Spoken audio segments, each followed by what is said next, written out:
Dijimos en nuestro programa anterior que la Biblia es un libro singular, que no se lo puede comparar con ningún otro libro porque es un libro único. Pero es principalmente singular porque es un libro que tiene doble autor. Ahora, lo que queremos decir con esto es que la Biblia tiene un carácter divino y un carácter humano. Es el libro de Dios, y por medio de él Dios se ha comunicado con la humanidad. Todo lo que Dios desea decir a esta generación se encuentra en este libro. Si Dios hablara del cielo ahora mismo, solo repetiría lo que ya ha dicho antes, porque ya ha dicho todo lo que deseaba decir. El diario de hoy no le informó a Dios nada nuevo. Y cuando el hombre llegó a la luna, no descubrió allá nada que Dios no supiera ya cuando nos dio su palabra, la Santa Biblia. Además, amigo oyente, parece que el hombre no descubrió mucho en la luna. Fue un viaje muy costoso para regresar solamente con un saco de piedras. De buena gana iría yo a cualquiera de las partes deshabitadas de nuestro continente y buscaría una camionada de piedras y las vendería tal vez en un precio mucho más barato del que se vendieron aquellas que los astronautas trajeron de la luna. Yo no sé de astronomía, amigo oyente, pero creo que esas piedras son muy semejantes a las que hay aquí en la Tierra. ¿No ve que es el mismo Dios que creó el universo en que vivimos hoy día? Pero permítanos decirle, amigo oyente, que este es un tiempo emocionante en el cual vivimos. Dios se ha comunicado con los hombres y sigue hoy comunicándose con ellos a través de la Biblia. Ese es el lado divino. Pero este libro es también un libro humano. Dijimos la vez pasada que Dios utilizó a 40 autores de la Biblia durante un período de aproximadamente 1500 años. Cada uno de ellos habló expresando sus propios sentimientos dentro de su propia época. Tuvieron sus limitaciones e imperfecciones, es cierto. El pobre Moisés, por ejemplo, cometió errores, pero cuando escribió el Pentateuco, por una u otra razón, no escribió ninguna declaración equivocada. Ahora quisiéramos considerar hoy 4 aspectos en cuanto a la Biblia. Estos 4 aspectos son la revelación, la inspiración, la iluminación y la interpretación. La revelación quiere decir que Dios ha hablado y que se ha comunicado con el hombre. La inspiración garantiza la revelación de Dios. La iluminación tiene que ver con el Espíritu Santo como maestro, y no yo aquí en este programa. Si el Espíritu de Dios no se comunica con usted, amigo oyente, yo no puedo comunicarme con usted, pero el Espíritu de Dios sí puede hacerlo. Y siendo que Él escribió la Biblia y nosotros la proclamamos, sabemos que Él se comunicará.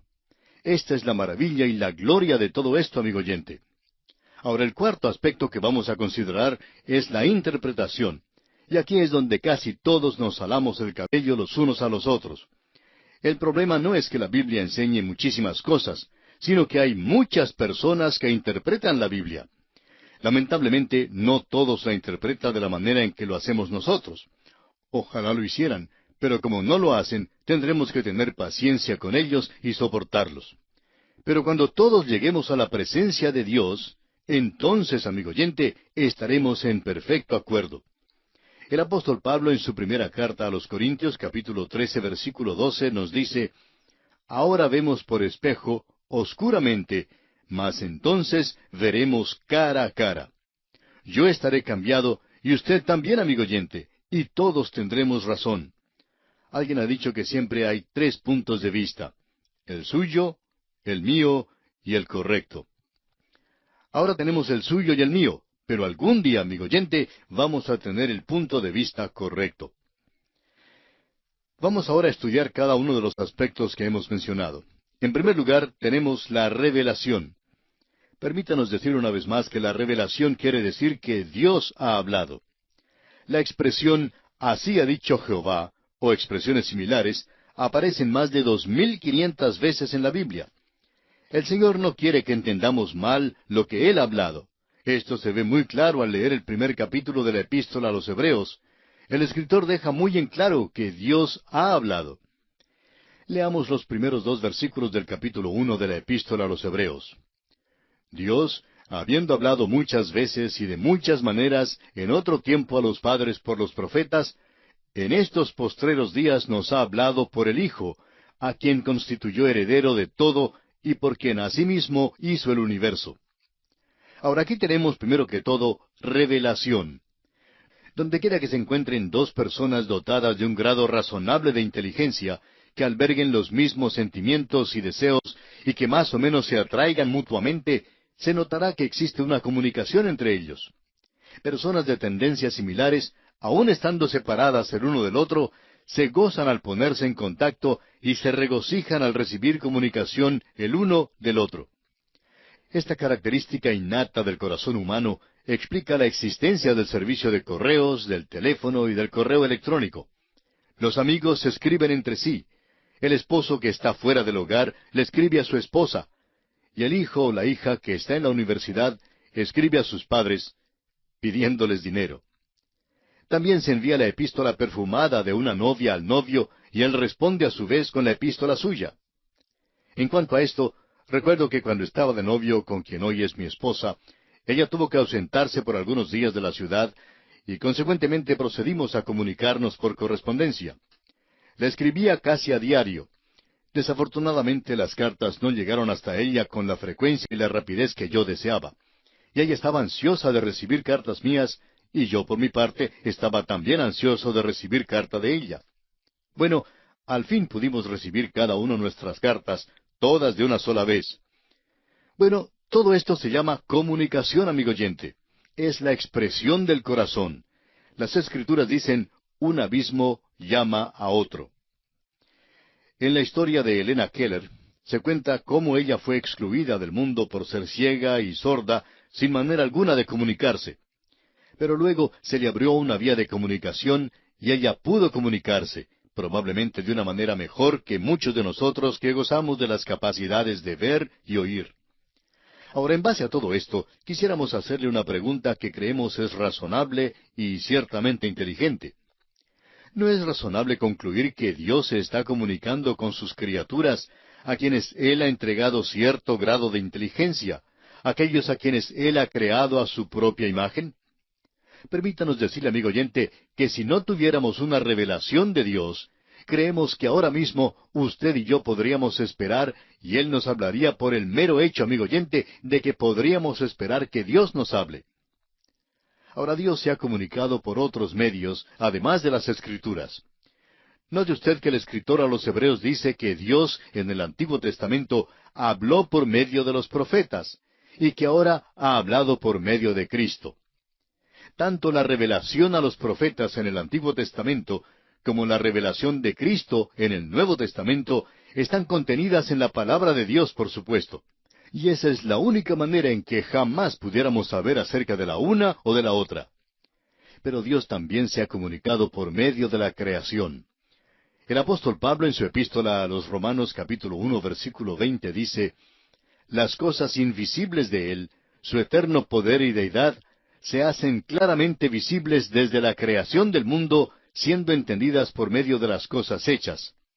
Y el salmista, en el Salmo 19, versículo 1, dice, «Los cielos cuentan la gloria de Dios, y el firmamento anuncia la obra de sus manos». Creemos también que Dios se ha comunicado con el hombre por medio del corazón humano.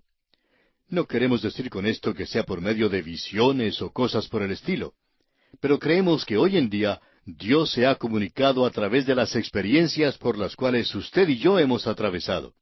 Estamos muy seguros, amigo oyente, que muchos de nosotros hoy día, al reflexionar sobre nuestras vidas, podemos ver la mano de Dios obrando en ellas.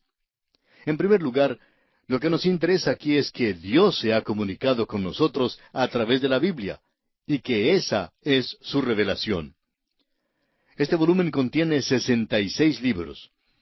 En las notas que enviamos gratuitamente a nuestros oyentes, hay el dibujo de una mano que creemos es una manera cómoda y fácil para recordar los libros de la Biblia. Si es que usted no sabe los libros de la Biblia de memoria, pues no sería una mala idea aprenderlos de memoria. Ahora, en ese grabado, en ese dibujo, los 5 dedos representan las 5 categorías del Antiguo Testamento. El dedo pulgar representa el Pentateuco, o sea, Génesis, Éxodo, Levítico, Números y Deuteronomio. El dedo índice agrupa los libros históricos, o sea, Josué, Jueces, Ruth, el primero y segundo libro de Samuel, el primero y segundo libro de los Reyes, primero y segundo libro de Crónicas, Esdras, Nehemías y Esther. Bajo el dedo medio, o tercer dedo, están agrupados los libros poéticos, que son Job, Salmos, Proverbios, Eclesiastés, Cantares. El dedo anular representa los libros de los profetas mayores, o sea, Isaías, Jeremías, Lamentaciones, Ezequiel y Daniel. Y el dedo meñique agrupa los libros de los profetas menores, Oseas, Joel, Amós, Abdías, Jonás, Miqueas, Nahum, Habacuc, Sofonías, Ageo, Zacarías y Malaquías. Ahora, las aberturas entre los dedos representan las 4 categorías del Nuevo Testamento. La abertura entre el dedo pulgar y el dedo índice agrupa los evangelios, que como usted sabe son Mateo, Marcos, Lucas y Juan. La abertura entre el índice y el tercer dedo, o dedo medio, representan el libro histórico de los Hechos de los Apóstoles. La abertura entre el tercer dedo, o dedo medio, y el dedo anular, agrupa las epístolas, y estas son las epístolas a los romanos, primera y segunda a los corintios, a los gálatas, a los efesios, a los filipenses, a los colosenses, primera y segunda epístola a los tesalonicenses, primera y segunda a Timoteo, a Tito, a Filemón, a los hebreos, la epístola universal de Santiago, la primera y la segunda epístola de San Pedro, la primera, segunda y tercera epístola de San Juan, y la epístola universal de San Judas. Y la abertura entre el dedo anular y el dedo meñique contiene el libro profético del Nuevo Testamento, el Apocalipsis. Ahora quisiéramos decirle que la Biblia es la manera por la cual Dios nos habla hoy en día. Reconocemos que hay quienes atacan a la palabra de Dios en nuestros días. El ex decano del Seminario Teológico de Princeton, por ejemplo, el doctor Elmer G. Hammenhausen, en su libro Cristiandad en la Crisis Americana, ha declarado lo siguiente: son muy pocos los protestantes inteligentes que todavía se afirman en la idea de que la Biblia es un libro infalible. Unos pueden reclamar que las copias originales de la Biblia son de carácter infalible, pero este punto de vista solo comete petición de principios y causa que tal apologética cristiana sea más ridícula a la vista de hombres sinceros. Hasta aquí la declaración del doctor Hammenhausen. Permítanos decirle, amigo oyente, que esta es una acusación terrible, especialmente procediendo de un profesor de un seminario teológico. Pero con esto y todo fue lanzada. Luego, en el seminario Unión en la ciudad de Nueva York, un profesor hizo la declaración de que ninguna persona inteligente podía creer que la Biblia es la palabra de Dios. Bueno, yo creo que la Biblia es la palabra de Dios, y por eso supongo que estos hombres no me consideran inteligente. Ahora ellos se jactan de que son humildes, y nos preguntamos, ¿qué clase de humildad tienen aquellos que dicen que los que no están de acuerdo con ellos son tontos y que ellos son los únicos hombres inteligentes? Es peligroso que uno sostenga esta idea en cualquier forma. Lo interesante es que ha habido personas muy inteligentes que han creído la Biblia. Y por otra parte, ha habido personas que no fueron tan inteligentes e introdujeron una serie de herejías condenables y que son una plaga para nuestra sociedad y solo sirven de maldición al mundo de hoy. Escucha ahora esta declaración del Dr. Gregg. Él dice: la filosofía aristotélica era la sabiduría del escolástico y enclaustraban la Biblia. Adoraban huesos en las iglesias, intentando enlazarlos con los apóstoles. El siglo X fue el más oscuro, pero en el siglo XX, la filosofía aristotélica por medio de Maimonides, Spinoza, Hegel y Darwin adora huesos en las universidades y museos, intentando enlazarlos con los monos. También nos ha dado el unitarismo por Emerson en Norteamérica, el judaísmo reformado por Moisés Mendelssohn y el bolchevismo por Karl Marx. Es la doctrina de demonios y de los espíritus seductivos. Hasta aquí la declaración del Dr. Gregg. Quisiéramos decirle, amigo oyente, que nos gusta mucho esa declaración. Quisiéramos añadir que ha habido hombres inteligentes que sí han creído la Biblia. Hace años, otro gran profesor del seminario de Princeton, el Dr. Warfield, a quien los estudiantes y otros consideraban el genio más célebre que Norteamérica haya producido, declaró lo siguiente: la Biblia es la palabra de Dios en tal sentido que lo que dice ella, Dios lo dice. Y eso es verdad. Y el obispo Hadley, por su parte, dijo, hay más sentido en cada palabra de las Sagradas Escrituras del que jamás podremos sacar de ella. Pasemos ahora al tercer aspecto que estamos considerando, o sea, la inspiración. Yo personalmente creo en lo que se llama la inspiración verbal y plenaria de las Escrituras. Esto quiere decir que creemos que la Biblia es una declaración autorizada y que cada palabra es la palabra de Dios escrita para nosotros en este día en que vivimos. Las palabras son inspiradas. Se cuenta que una muchacha había tomado clases de voz y de canto con un profesor famoso. En el día del recital, el profesor llegó para escuchar cantar a la muchacha. Y al terminar, la muchacha estaba muy ansiosa, por supuesto, de saber qué había dicho el profesor.